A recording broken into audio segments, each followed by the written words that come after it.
Sejam todos muito bem-vindos a mais um encontro dos nossos diálogos de um rabino. Como você que me acompanha já sabe, esses encontros têm o apoio da Rossetti, da Fullwood e da Helbor. Passo a ler agora as informações da minha entrevistada de hoje. Neuropsicóloga PhD, com formação e pesquisa entre USP, Harvard e Columbia, alguém que dedica a sua vida a compreender o envelhecimento. Ela atualmente é professora da Rutgers University, em Nova Jersey, e transita entre São Paulo e Nova York com suas pesquisas. Eu tenho o prazer de receber a amiga doutora Sharon Sanz Simon. Obrigado, Sharon. Eu que agradeço, Rabino Michel, muito obrigada. Sou muito fã desse programa, acho que é nos diálogos, são nos diálogos que a gente cresce mesmo. Não tem outro jeito, né? Se não conversando, e aprendendo e discutindo e debatendo e refletindo na verdade, conhecendo mais da gente mesmo. O que eu aprendo sobre mim nesses encontros é incrível, porque é só assim, né? O outro acaba sendo um espelho da gente, de coisas que a gente gosta e que a gente não gosta da gente mesmo, mas é enfrentando elas que a gente evolui em alguma direção. Pois é. Sharon, eu quero começar então refletindo junto com você aqui na tua especialidade. O envelhecimento é uma grande bênção, porque ele só acontece quando você está vivo, né? E o fato de que hoje em dia as pessoas estão vivendo mais, eu acredito, é sobretudo uma ótima notícia.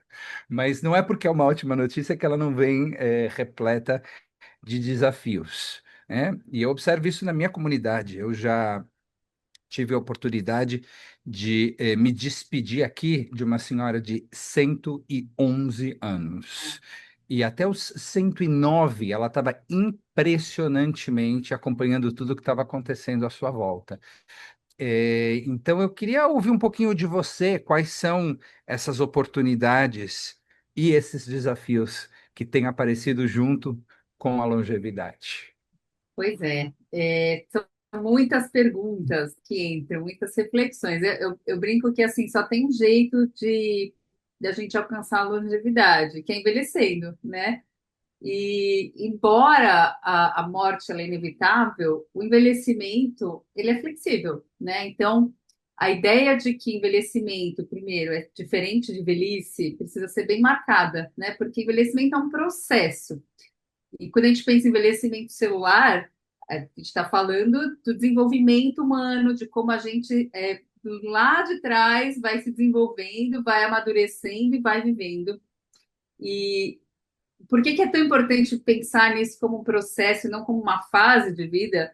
Porque o que acontece lá na frente depende do que aconteceu lá atrás, né? Então, a gente, quando começa a pensar que longevidade é uma questão que a gente tem que pensar hoje na nossa vida e não um dia distante, a gente começa a entrar em outros assuntos, que é estilo de vida, que é genética, que é interação de ambiente e cultura, que é oportunidade, desigualdade, que é qual é o ambiente que a gente vive, como que se dá a nossa vida no aqui e no agora. Porque envelhecer é um acúmulo de experiências de vida e de oportunidades. E, às vezes, de escolhas, mas às vezes da falta de escolhas também. Então, é um conjunto complexo de variáveis que vão se apresentando. Então, eu acho que a gente pode ir para muitas direções nessa conversa. E o teu doutorado e o foco da tua pesquisa, qual é?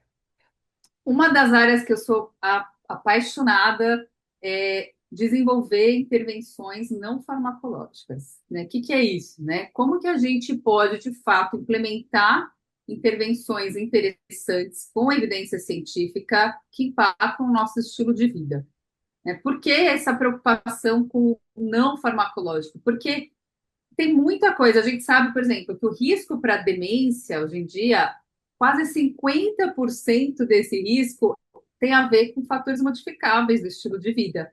Existe aí uns 50% que tem a ver com genética, com outros fatores que a gente ainda não sabe muito bem, mas tem muitos fatores que têm a ver com modificações do ambiente, de como a gente vive a nossa rotina. E isso é um pedaço grande, né, desse risco. Então, a minha pesquisa tem sido particularmente em duas áreas. Uma é treino cognitivo, e aqui que eu falo de treino cognitivo não é fazer palavra cruzada, tá?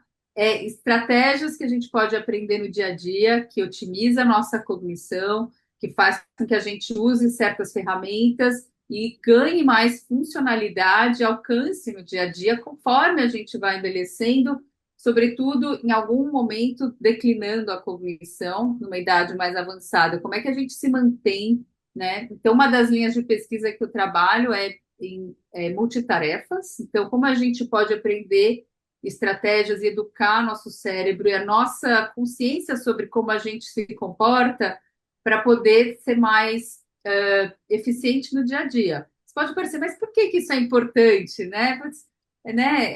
Isso é importante porque isso é um conjunto de habilidades cognitivas que impacta no dia a dia. E quanto mais a gente prolongar a nossa autonomia, mais a gente prolonga a nossa qualidade de vida. Então, essa é uma das linhas de pesquisa que eu tenho trabalhado no meu doutorado, e como que é o mecanismo dessas estratégias, de associar informações, de priorizar certas focos atencionais quando a gente tem que lidar com muitas coisas ao mesmo tempo. E a outra linha de pesquisa é exercício físico, que é algo que eu estou mais recentemente me dedicando. Quais são esses mecanismos? A gente sabe que tem vários mecanismos metabólicos, anti-inflamatórios, hormonais, que estão associados a como o exercício físico, particularmente tem mais interesse no aeróbico, impacta no cérebro e na nossa memória, na nossa cognição. Então, essas são algumas das linhas de pesquisa que eu venho fazendo, tanto no Brasil, no doutorado, como aqui nos Estados Unidos. E como a gente pode aliar esse tipo de intervenção não farmacológica com educação sobre saúde cerebral, saúde mental, porque está tudo relacionado. Quem que é o profissional que vai ser responsável por transmitir essa informação que você está passando aqui para o consumidor final? Para o paciente. Quer dizer, como é que as pessoas acessam essa informação e essa sabedoria? É o médico da pessoa que deve informá-la sobre como envelhecer bem? Ou é o psicólogo da pessoa? É a leitura de artigos acadêmicos ou não acadêmicos sobre o assunto? Como essa sabedoria chega às pessoas? Essa é uma excelente pergunta. Eu acho que não tem um jeito único, né? Eu acho que é um conjunto.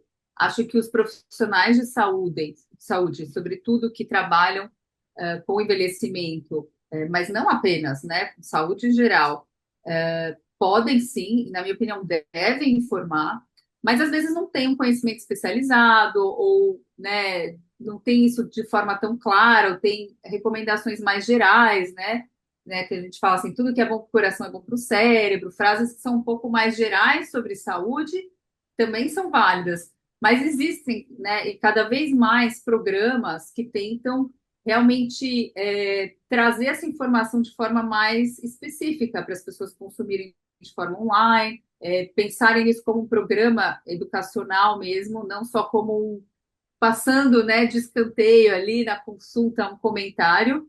E existe as redes sociais, que é um assunto polêmico, na minha opinião, porque ao mesmo tempo que é uma oportunidade de profissionais da saúde e cientistas, né, melhorarem essa comunicação científica ou sobre saúde, também dá margem para qualquer coisa, né? Então, como que a gente consome essas informações online também é uma questão, porque não é só a qualidade do conteúdo, mas a forma como a pessoa passa, né?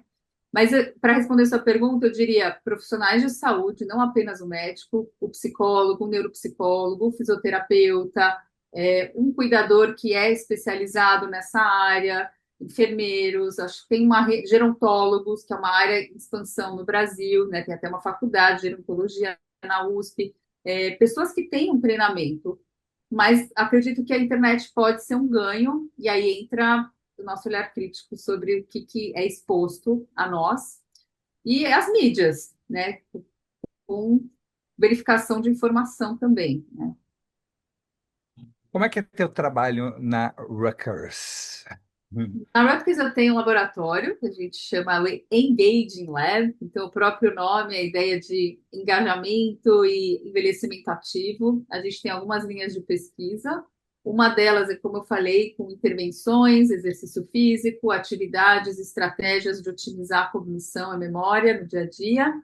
E a outra são estudos que a gente fala mais comunitários e parcerias com comunidades e epidemiologia. A gente tenta entender o risco e a resiliência para o envelhecimento cognitivo e para doenças que, né, no caso Alzheimer, né, que vai culminar em demência, né? Qual o risco para Alzheimer, qual o risco para demência, o que faz uma pessoa envelhecer melhor ou pior cognitivamente em diferentes comunidades, em diferentes populações, porque a peça cultural, né, e genética e as diferenças entre os diferentes grupos étnicos, raciais, culturais, vai modificar esse risco também. Então, um dos estudos que a gente tem é com brasileiros, é um dos primeiros estudos que olha o envelhecimento da população imigrante brasileira nos Estados Unidos, Nova York e New Jersey, que é o Brainy and Jay Study, que é Brazilian Aging New York, New Jersey Study. E a população brasileira ela é muito diversa do ponto de vista genético. Então, é uma oportunidade para a gente entender um pouco mais a genética dessa comunidade, mas também entender qual é o estilo de vida, dessa população latina aqui, que é muito pouco incluída nos estudos, porque não fala espanhol, tem poucos pesquisadores que falam português para avaliar as pessoas na língua nativa, etc. E também algumas outras variáveis que a gente chama relacionadas a determinantes sociais de saúde, que é aculturação, imigração, estresse relacionado à adaptação ao novo contexto. Então, outras variáveis que, quando você estuda uma população imigrante, você tem a oportunidade de perguntar. Então, a gente faz parceria com algumas instituições aqui de brasileiros, e a gente está começando o estudo, já está em andamento, e a gente pretende expandir. Então, eu faço parte, o meu lab, do Centro de Alzheimer da Rutgers, que é o primeiro centro de Alzheimer do estado de New Jersey. E a gente olha também algumas outras populações no centro. Então, tem uma população de sul-asiáticos, South Asians, né, muitos indianos, paquistaneses. A gente sabe que eles tendem a ter uma prevalência mais alta de diabetes tipo 2, por exemplo. Então, eles têm outros fatores de risco. Também a população que a gente chama MENA, né, do Oriente Médio e Norte da África, então a gente também sempre está começando a recrutar, fazer parcerias com outras comunidades. Então, a ideia aqui é que para a gente realmente avançar, entender envelhecimento, a gente tem que incluir mais grupos culturais, porque o que vale para uma comunidade, para um perfil de risco, pode não valer para outros grupos. E a gente não só torna a ciência mais inclusiva, mas mais específica, porque fator de risco, resposta a intervenções, elas variam dependendo do contexto cultural, da genética de certos grupos. Então, a gente faz uma ciência melhor, sendo uma ciência que realmente acolhe a diversidade. A gente tem que acolher diversidade por vários motivos e por esse também, né? É, esses fatores de risco, eles são na maior parte das vezes genéticos ou comportamentais? Existem fatores genéticos, então a POE, alelo 4, é um gene que a gente sabe que aumenta o risco para uma pessoa receber um diagnóstico de Alzheimer, por exemplo. Então, existem algumas populações com específicas mutações genéticas que as pessoas podem apresentar Alzheimer muito mais cedo, né? É bem mais raro. Mas, de modo geral, existem vários fatores que são ambientais, né, modificáveis no estilo de vida. Então, o primeiro deles é educação. A forma como a gente desenvolve o nosso cérebro faz com que a gente tenha maior ou menor risco para demência, e isso inclui também demência devido à doença de Alzheimer. Então, a gente sabe que populações com baixa escolaridade, analfabetas, apresentam uma incidência maior de demência e mais cedo. Então, quando a gente pensa no cérebro, nessa complexidade do que é o cérebro, educação, não só na infância, nas primeiras 2 décadas da vida, é importante, mas ao longo da vida, como a gente estimula esse cérebro, como que a gente treina o cérebro, e aí tem a ver com a vida profissional também, tem a ver com como a gente consome informação, leitura, como a gente aprende coisas novas ao longo da vida, a gente se expõe a desafios mentais, e a própria vida emocional também, ela é um estímulo para o cérebro, né? Não é só sobre um conhecimento intelectual, né? E aí entram outros, né? Fatores de risco. A gente sabe que a maioria de 14 fatores de risco, que hoje é um modelo mais aceito para demência, 10 deles eles são mais intensos na meia-vida, na idade média, né, midlife, né, de 40 a 60 anos, que é ali que começam mesmo esses fatores de risco. Então, quando a gente chega na idade 60 a mais, a gente já tem aí a maioria desses fatores de risco colocados. Então, coisas de fatores clínicos gerais, como é, é, é, colesterol, diabetes, toda essa parte clínica, a gente tem que controlar muito bem, né, obviamente, mas a gente sabe que depressão, isolamento social, toda essa parte dos relacionamentos é um fator de risco. A inatividade física, a perda auditiva, que é uma coisa pouco falada, que também está associada muitas vezes a um retraimento social, é uma perda de estimulação no dia a dia. Então, tem uma série de questões que a gente pode modificar, que a gente pode intervir, e a própria poluição do ar, a forma como as toxinas no ambiente se apresentam, já é também oficialmente considerado um fator de risco para demência. Então, a forma como as cidades são apresentadas, a forma como a gente vive, ambiente rural, ambiente urbano, né, também modifica esses riscos. Além de estudar os brasileiros aqui nos Estados Unidos, você estuda os brasileiros no Brasil. E eu sei que você tem um trabalho específico com os quilombolas. Conta um pouco Sim, desse sim. trabalho. Obrigada por mencionar. A gente ganhou uma pesquisa, um financiamento de pesquisa do CNPq, né, no passado, para estudar envelhecimento, saúde mental das comunidades quilombolas no Maranhão. Então, eu sou pesquisadora nesse projeto, que tem sido super interessante. Primeiro, porque aproximadamente são 11 quilombos reconhecidos, né, oficialmente, pela Fundação Palmares, no estado do Maranhão, em zonas rurais, o desafio é avaliar, né, essas pessoas no ambiente delas. Então, a equipe vai para os quilombos, então tem todo um desafio de coletar esse dado nas comunidades e propagar isso junto com as lideranças, e é muito interessante o trabalho. Então, existe todo um trabalho backstage em ciência que a gente às vezes não fala tanto, e que é importante, é assim que a ciência é feita, que é uma articulação com comunidades, com as pessoas, para chegar à ciência, chegar ali naquele lugar.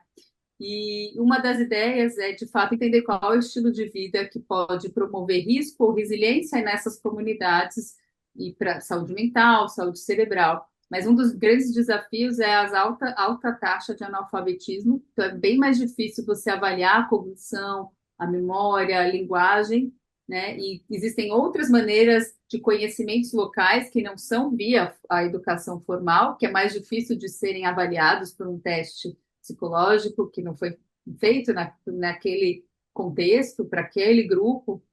Então, é um desafio. Mas o que a gente está observando numa primeira amostra que a gente fez, e eu estou indo para lá mês que vem para conhecer algumas das comunidades, é que a vida comunitária e as relações sociais nos quilombos é uma peça central na associação com cognição e memória. Então, a gente vê claramente que aquelas pessoas que são mais engajadas na vida comunitária no quilombo, aqueles idosos, né? A gente olhou os idosos, são os que mostraram melhor cognição, né? Claro que é difícil saber a causalidade, é um dado que a gente chama transversal, uma fotografia no tempo, né, da saúde daquelas pessoas com a cognição. Mas a gente percebe que numa situação que você tem tantas fragilidades sociais, né, a gente avaliou todas as condições de moradia daquelas pessoas, acesso à saúde, renda, escolaridade, uma série de medidas, a gente consegue entender que a vida comunitária, os relacionamentos sociais nesse contexto social, muito provavelmente, ele é ainda mais importante do que para uma pessoa que tem acesso à maior parte das coisas do dia a dia, como acesso à saúde, à educação, a estímulo cerebral, mais formal, digamos assim, do que naquela comunidade. Então, às vezes, o engajamento na associação de moradores significa você ter melhor acesso à saúde, melhor acesso à comida, melhor acesso à escola para alguém da sua família. Então, é, é como se a gente dissesse que, dependendo da condição que uma pessoa mora, a rede social dela significa uma melhor oportunidade para ter uma saúde cerebral, né? Você sabe se existem trabalhos específicos com a comunidade judaica em relação ao envelhecimento e se Israel, como Israel está em relação ao envelhecimento? Pois é, acho que é uma boa pergunta. Sem dúvida, Israel é um polo científico e tem muito estudo na área de envelhecimento, Alzheimer, em diferentes comunidades dentro de Israel, né? Inclusive comunidades palestinas e outros grupos étnicos dentro de Israel são muito estudados, não apenas judeus. Então é muito interessante assim a pesquisa em Israel, porque ela olha para vários grupos dentro, né, do território israelense. Eu não sei dizer ao certo onde está em termos de, né, avanços específicos sobre a saúde cerebral do judeu em Israel, mas com certeza há muito estudo com saúde mental, em situações com militares e relações a traumas, o impacto também dessas experiências, né, nas trajetórias de envelhecimento. E é uma oportunidade também para entender outros fatores, por mais difícil que seja, né, lidar com essas variáveis. Com certeza, Israel também exporta muito conhecimento pelas particularidades da vida em Israel, né? Entender nuances sobre o estresse, o trauma em relação ao envelhecimento, mas também da força comunitária. Uma história que me marcou pessoalmente, eu trabalhava na CIP em São Paulo e uma vez um senhor chegou para mim e falou, sabe, se eu pudesse escolher de novo nascer, eu teria nascido japonês. E aí eu falei, mas por que você teria nascido japonês? E ele me falou, não, mas porque a comunidade japonesa respeita tanto os idosos, isso é tão legal, isso é tão bonito ver como os idosos têm um lugar importante dentro da comunidade japonesa. E aquilo me fez refletir, porque nas fontes judaicas, né, o respeito ao idoso é muito central, é muito importante. Está na Torá, inclusive o versículo que fala de respeitar o idoso, que está na Torá, ele está nos ônibus de Israel para você deixar aqueles assentos reservados para os mais idosos. Eles usam o versículo bíblico de você respeitar o idoso. E nas fontes judaicas em geral, clássicas, Talmud, passando pelas fontes medievais e até contemporâneas, a questão do respeito ao idoso é super importante, né? Mas pelo menos para aquele senhor lá que veio conversar comigo naquele momento, naquele contexto, ele não sentia que ele estava recebendo todo É. o espaço, seja na família dele, seja na comunidade dele, que ele mereceria. Mas é É, legal que você comentou isso, porque existem alguns estudos israelenses que são bem interessantes sobre intervenções intergeracionais, que é uma área que eu acho fantástica. E Israel é bastante pioneiro, né, de justamente colocar para dialogar crianças e idosos, ter projetos que juntem esses grupos. Então, e tem um projeto que aí é uma exposição, que eu não sei se ela ainda existe, mas ela ficou permanente por muito tempo, que é ali em Olon, que é justamente, são três exposições. Uma é sobre as pessoas terem a experiência de alguém que não vê, né? Então é uma exposição inteira bem famosa essa que você faz e você não vê, você passa por várias situações do cotidiano no escuro e quem são os guias dessa exposição são pessoas cegas que estão seguindo, né? Que estão levando esse grupo que naquela situação não vem, eu né? cheguei a fazer Eu fiz essa também. experiência em Holon, em Israel, e também na Unibis Cultural em São Paulo, porque eles Sim, trouxeram levaram essa para o experiência. Brasil, mas nessas três exposições em Rolón, tinha de deficiência visual, né? Tinha a das pessoas que não escutam e tem a dos idosos Claro, que você tinha também. que subir Tem uma uma escada com peso no pé para sentir a perna exato, pesada e tal. Super interessante. porque justamente é sobre a gente também poder se colocar no lugar do outro, entender o que, que é essa experiência de alguém que viveu já tanto, né? E como que é esse dia a dia, porque a gente fala aqui de envelhecimento como processo, mas existe o idoso também, que precisa ser entendido não só nas suas fragilidades, mas na sua sabedoria, no seu conhecimento. E eu acho que se a gente, né, uma das minhas missões como pesquisadora é também que a gente possa achar novos lugares, né? Porque assim, os novos 50 eles não são, né? Os 50 são os novos 40 não, os novos 50 são os novos 50, os 60 de hoje são os novos 60. As pessoas estão envelhecendo de uma forma muito diferente, mas com o modelo dos pais, né? Então a gente sempre vive essa dissonância, né? O modelo de idoso que a gente teve e o modelo que a gente vai ser, né? Então, a Uhum. cada geração a gente vê essa mudança acontecendo, a gente vê nesse sentido as redes sociais combatendo bastante o idadismo, o etarismo, mais pessoas inspirando outros modelos de envelhecimento. Até uma dica legal que a Faculdade de Medicina da USP, em parceria com a Universidade de Newcastle, acabou de lançar um documentário de meia hora, eu até postei, sobre o envelhecer de cada um, que são histórias de pessoas diferentes vivendo o seu envelhecimento em diferentes lugares no Brasil, que mostra também isso, que envelhecimento é um direito e não deveria ser um privilégio, né? Que a gente poderia todo mundo envelhecer de uma maneira ativa e com um propósito, no sentido de ser significativa aquela experiência e não um privilégio para quem tem mais acesso, para quem teve mais oportunidade ou para quem tem acesso a certas informações que podem modificar o estilo de vida. Você pensa bastante sobre o teu envelhecimento e tem coisas que você mudou já na tua vida, na tua rotina por conta disso?